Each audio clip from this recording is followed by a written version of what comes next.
Hey everyone, happy holidays and welcome back to the second annual roundup of my favorite woodshop tools and accessories. I put the links from this video in the description below, but the full list, including everything I've mentioned in my other videos, is all on my website, weberwoodshop.com. Just like last time, I've tried to keep this list pretty affordable. Other than a few splurge items, I think the average price is around 30 bucks, and there's even several things for under 10. Nothing here is from my sponsors, so there's no outside pressure, bias, or brand loyalty.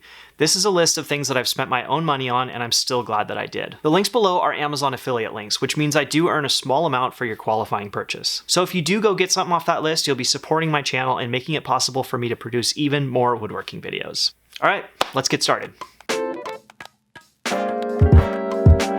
All right, so starting off with what became the most popular item from last year's list, and that was these headphones. And the reason I wanted to recommend these is that I actually found it really difficult in the beginning to find a pair of headphones that had rated ear protection and decent sound quality at an affordable price point. But I finally found the perfect replacement for these in a wireless version, and that's these headphones by Mpow. These have everything that I loved about the old headphones and more. So starting with the price point, once again, these headphones are only 35 bucks, and they're totally cordless, so no more cable running down my shirt, into my pocket, and plugged into my phone. These also have several features that my old headphones didn't have. For instance, there's buttons on the side where you can play and pause your music, you can turn up and down the volume, and if your phone rings, you can pick up the phone and talk with the integrated microphone in the headphones. Also, if you listen to the radio in the shop, there's another version of these that have an FM antenna. These have an internal rechargeable battery, and I find that they pretty much last all day, especially if I plug them in and recharge them while I eat lunch. So, like I said, I think these have a great balance of everything, and I highly recommend these for your shop.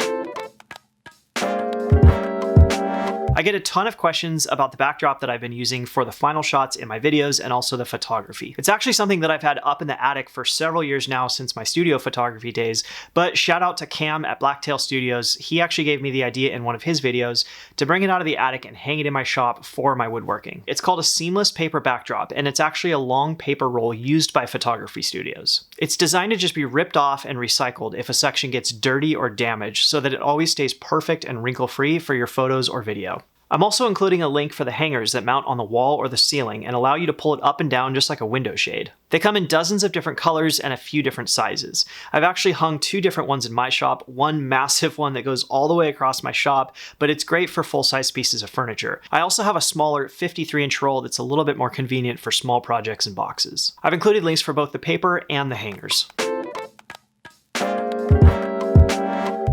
They say that these Carbide utility knife blades last 10 times longer than regular steel utility knife blades. I can attest to that. Now, unless it's something you plan on sharpening, like a chisel or a hand plane, pretty much all the other cutting tools in our shop are already Carbide, including circular saw blades, table saw blades, router bits, and even my lathe tools. So I'm not really sure why you wouldn't want Carbide on your utility knife blade, which is actually a tool that we use quite a bit in the shop. I don't think you'll ever switch back to the old style blades if you give these a try. There's not much to say about these little detail sanders other than I'm glad I found out about them. They're super handy. They get into corners and awkward tight spots on projects. They come in a variety of grits from pretty rough to very, very fine. They actually last quite a while because you spin the little belt all the way around the tool and just keep exposing a fresh part of the sanding paper. I love this set of long hex drive sockets. Basically, it's like an Allen wrench that you can put on your drill or driver. And that comes in really handy for assembling or disassembling anything from electronics to automotive to furniture. Basically, if you've ever bought something that needed assembly, like an office chair that had a million of those little machine screws, and all they do is include that annoying hex key in the box, you'll really appreciate having a set of these the next time. I love my Worksharp 3000. It's quick, it's quiet, and it's compact, which I really appreciate in my tiny garage woodshop. It also sharpens dry without water, so you don't have a wet mess to deal with. I can flip one switch and sharpen a chisel or plane blade and get right back to work. There's a lot of different options for sharpening, so I'd recommend doing the research and figuring what's best for you and your tools. But this is what I use, and I think it's great. I know you can buy dowels at just about any hardware store or lumberyard, but it really is nice to have an assortment on hand so that you can just look through and grab what you need for any project. I use dowels for joinery, for repairs, to plug screw holes, and even for projects with my kids. So I included a link to this variety pack so you can have it on hand in your shop too.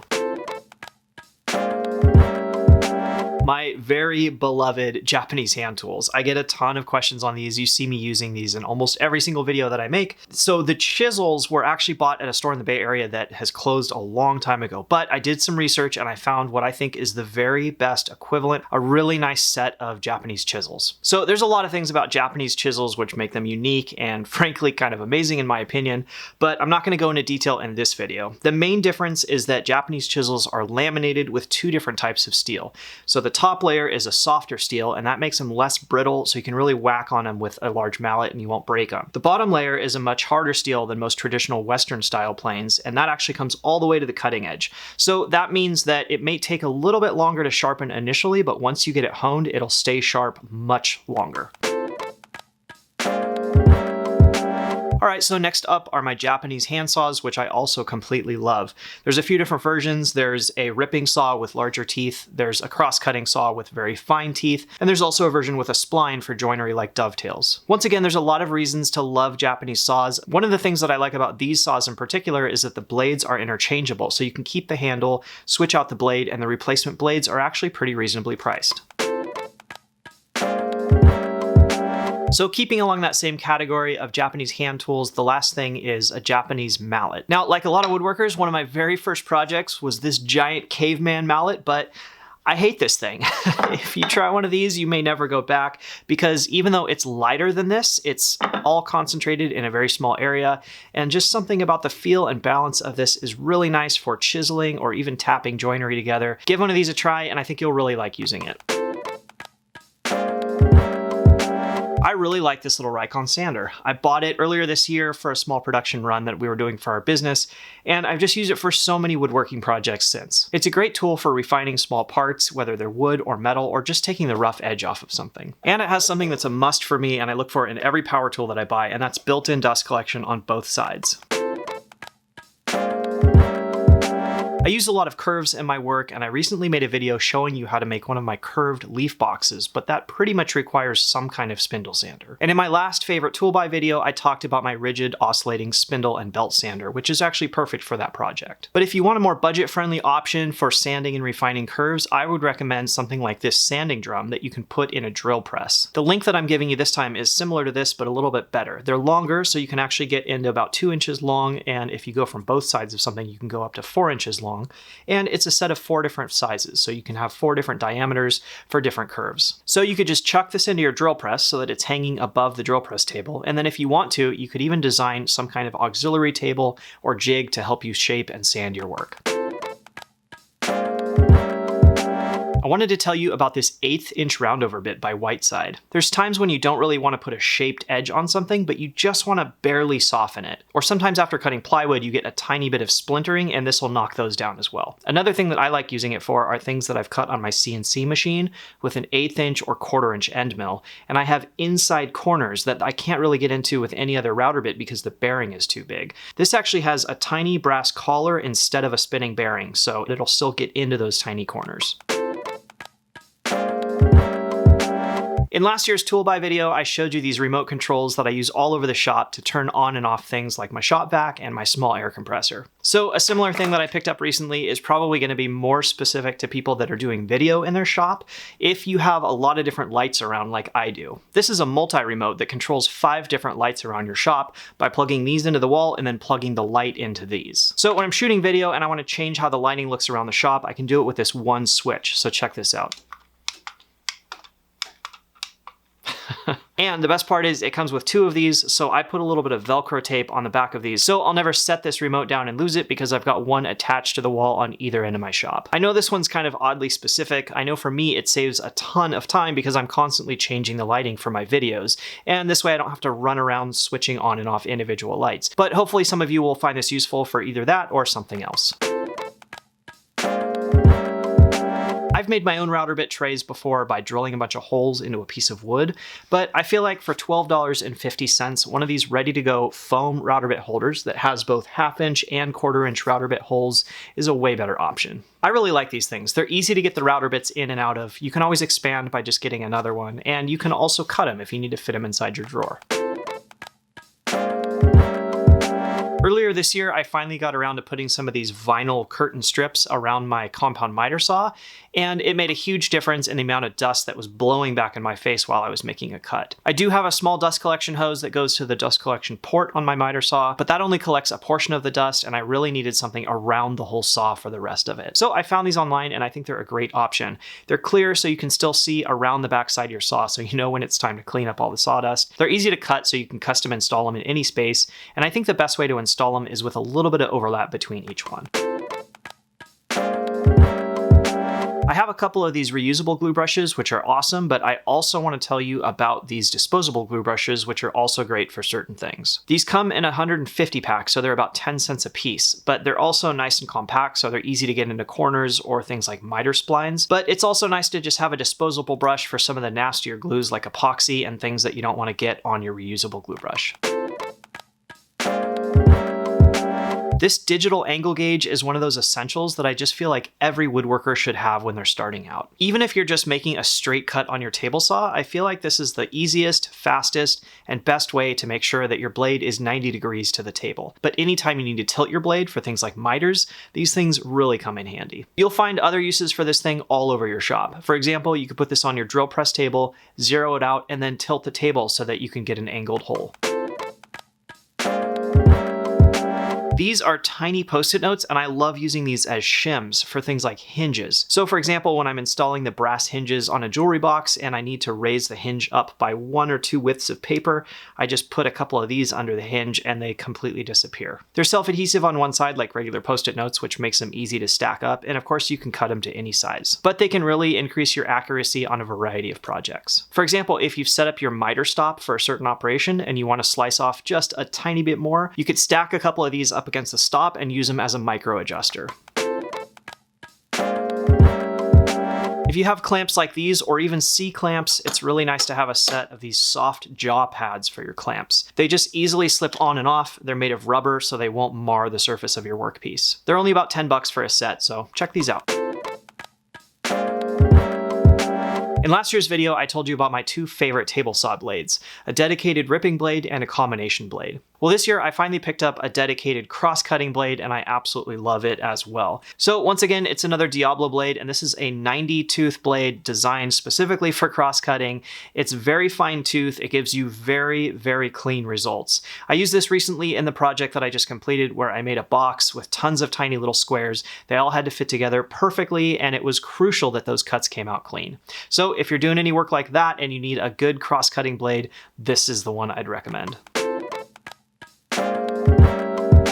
I used to have giant panels of pegboard hanging all around the walls of my shop, but after rearranging a few times, I've decided I'd rather have a few smaller pegboard panels with dedicated tools and accessories for the things I do in each area. These 16-inch square panels are great because they're easy to hang and already have the screw holes and spacers built into them. And they're compatible with all the regular pegboard accessories.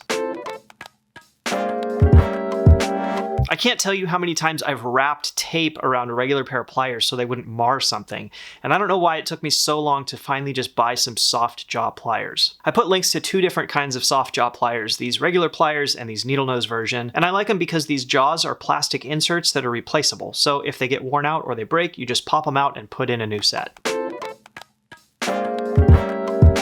I've talked about my finishing techniques quite a bit lately on this channel, so I figured I'd link some of the products that I use. My process is not unique. I didn't invent this. It's something that lots of other people do. It's just what I've been using lately, and I really like the results. So generally, I'll start with something called sanding sealer, and what this does is easily and quickly build up a few coats, and it's also very quick to sand. So you get a very smooth, even surface, and it also fills the pores on open-pored woods like oak or walnut or the recent box that I built with Jatoba. After putting on the sanding sealer, I'll use a wipe-on polyurethane. So basically this is just a very thin polyurethane, and what that does is it wipes on. You don't need to use a brush, so it's easy to apply, and because the coat is so thin, it ends up leveling out really smoothly and doesn't leave any brush marks. I'll usually use about 3 or 4 coats of this. It depends on the piece though. Sometimes on a piece of furniture like a nightstand where you might be setting things on top of it, I might build it up to 6 coats. I almost always use satin because I feel like it doesn't show the imperfections as much, and it also looks and feels more natural to me. Oftentimes with the last coat of polyurethane, you still have tiny little dust particles or imperfections that you can feel when you run your hand over it. So I'll gently knock those down with a very fine sandpaper and then polish with wax, which brings the shine back and gives it a really nice silky smooth feel. You just apply this with a rag, wait about 10 minutes, and then buff it off with another clean rag. All of these products are available in various different brands, and I really don't have any brand loyalty when it comes to finishes. I think as long as you get similar products in a good quality brand, they're all going to work about the same.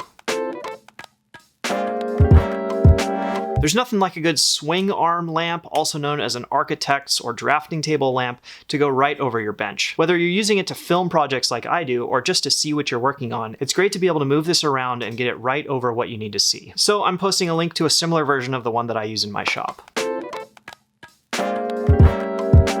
This is an intercom system I got recently for our house, and it works great for communicating with other family members while I'm out here working. You just plug the power cord into any outlet, but then it transmits wirelessly, and I've never had any issues with this thing going through several walls or communicating from one side of the house to the other. Daddy, it's time to wrap the presents now. All right, buddy, I'll be right in. All right, well, I guess that's a wrap for me, so thanks again for all of the support and happy woodworking. For more of these recommendations, check out the first tool buying video that I made or my recent shop tour. But I've put all of the tool links for my videos in one place on my website, weberwoodshop.com. So the top layer is a softer steel, which makes them less brittle, so you can... Ouch. I just cut myself.